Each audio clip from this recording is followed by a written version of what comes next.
అత్యంత భయంకరమైన శిక్ష మరణశిక్ష అని మాత్రమే మనకు తెలుసు. కానీ దానికంటే భయంకరమైన శిక్ష ఏంటో తెలుసా? ఒంటరితనం. ఈ కాలం యువకుల్లో అత్యంత వేగంగా విస్తరిస్తున్న రోగం.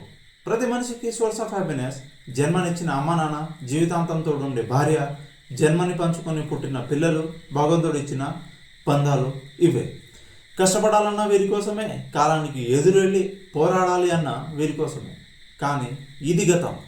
మరి వర్తమానం ఏంటి? అమ్మా నాన్న ఇలాగూ మన జీవితాంతం ఉండలేదు.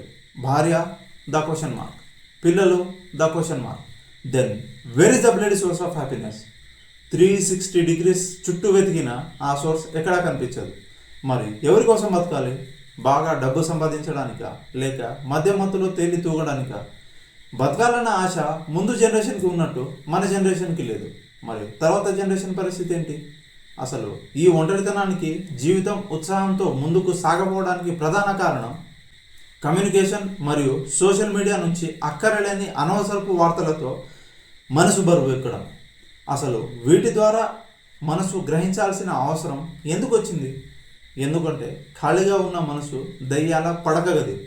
బంధం, బంధుత్వపు, ప్రేమానురాగాలతో నిండి ఉండాల్సిన మనసు ఖాళీగా ఉన్నది. ఇంకా ఆచారాలు ఆధునికంగా ఎప్పుడు మారాయో అప్పుడే మొదలైంది యుద్ధం.